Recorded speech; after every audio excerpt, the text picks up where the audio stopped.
पुण्यात्माओं, आप बिल्कुल अनजान बालक हो।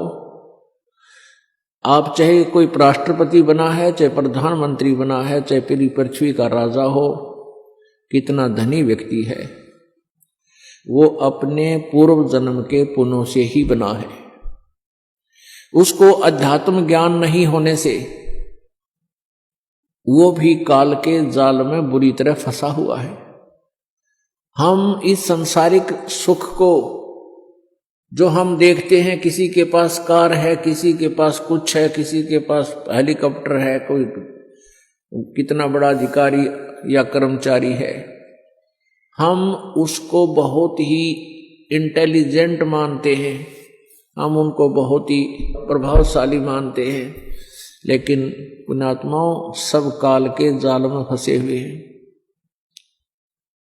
परमात्मा ने हमें आकर बताया कि यहां मान लीजिए कोई अरबपति है, चाहे कोई खरबपति है, और एक अक्षण में उसकी मृत्यु किसी भी कारण से हो जाती है, तो क्या है, वो शरीर को तो फूंक दिया जाता है या जमीन में गाड़ दिया जाता है, और जीव फिर आगे अपने पाप पुण्यों के आधार से अन्य योनियों में, अन्य प्राणियों के शरीरों में वहां कष्ट पे कष्ट उठाता है। तो यहां परमात्मा हमें आकर याद दिलाते हैं कि पुण्यात्माओं, तुम गलत जगह फंसे पड़े हो। तुम जिस संतान और संपत्ति को अपना मानते हो, यह संतान और संपत्ति आपकी नहीं है, यह भूल है आपका। काया तेरी है नहीं, ये माया कहां से हो? जब तेरा शरीर ही नहीं है, तू माया को अपनी कैसे मान रहा नादान? फिर इसका समाधान बताते हैं, चरण कमल में ध्यान रखो, इन दोनों को खो। ओहो, इन दोनों को भूल जा। ये शरीर भी तेरा नहीं है, संतान संपत्ति भी तेरी नहीं, माया भी तेरी नहीं। इसके लिए फिर समाधान क्या बताते हैं? परमात्मा बताते हैं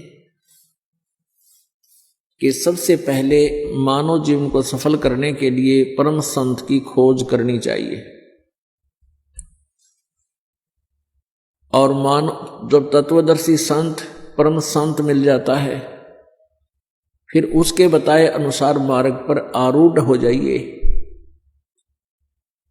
सभी बुराइयों का परित्याग कर दीजिए, गुरु के वचन पर सदा आरूढ़ रहिए, यानी गुरु वचन पर चलिए।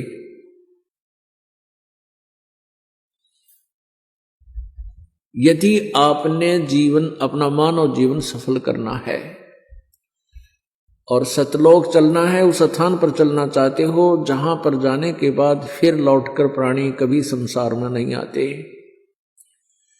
गीता जी अध्याय नंबर 15 के श्लोक नंबर 1 से लेकर 4 में ये बताया गया है कि जो उल्टे लटके हुए संसार रूपी, ये संसार रूपी उल्टा लटका हुआ एक पेड़ जानो, ऊपर ऊपर यानी सतलोक, अलखलोक, अगमलोक और अनामी लोक, अकैलोक, जिसको अनामी को अकैलोक भी कहते हैं, ये तो उस संसार रूपी वृक्ष की जड़ हैं, मूल हैं, और नीचे को तीनों गुण रूपी शाखा है, रजगुण ब्रह्मा, सतगुण विष्णु, तम गुण शिव जी। ऊपर के जो संसार रूपी वृक्ष की जो जड़ हैं, ऊपर सतलोक, अलखलोक, अगमलोक, अकैलोक में जो परमात्मा है, वो पूर्ण ब्रह्म, जिसको सत्यनारायण कहते हैं, जो अविनाशी परमात्मा है, सतपुरुष भी कहते हैं, वो सतपुरुष यानी अकय पुरुष ने ही अन्य 3 रूप धारण किए हुए हैं। अगम लोक में वो अगम पुरुष, अलख लोक में वो अलख पुरुष, और सतलोक में वो सतपुरुष कहलाता है।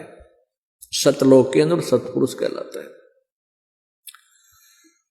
तो पुण्यात्मा, गीता जी अध्याय नंबर 15 के श्लोक नंबर 1 से 4 का ये सारांश है कि ये संसार रूपी उल्टा लटका हुआ वृक्ष है। ऊपर को जो जड़ है, मूल है, वो तो परम परमेश्वर यानी पूर्ण ब्रह्म समझो, और नीचे को तीनों गुण रूपी शाखा, रजगुण ब्रह्मा, सतगुण विष्णु, तमगुण शिव जी। और जो संत इस संसार रूपी वृक्ष के सभी विभागों को भिन्न भिन्न बतावे, स वेदवित, वो वेद के तात्पर्य को जानने वाला है, अर्थात वो तत्वदर्शी संत है, वो परम संत है, वो सतगुरु है। तो परमेश्वर कबीर जी ने स्वयं आकर के सतलोक से चलकर आते हैं। वो अपना उद्देश्य उनका ज्ञान बताना ही होता है कि अपनी प्यारी आत्माओं को मैं तत्व ज्ञान समझा दूं। ये भ्रमित हैं और ये गलत साधना कर रहे हैं, शास्त्र विधि को त्याग के मनमानी पूजाएं कर रहे हैं, जिससे इनको कोई लाभ नहीं होने वाला। गीता जी अध्याय नंबर 16 के श्लोक नंबर 23 में कहा है कि शास्त्र विधि को त्याग कर जो मनमानी पूजाएं करते हैं,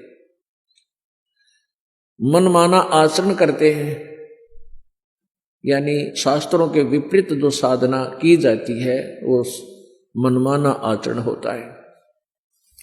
तो उनको न तो कोई सुख होता है, न उनकी गति होती है, न कोई कार्य सिद्ध, न उनको कोई सिद्धि प्राप्त होती है, अर्थात व्यर्थ।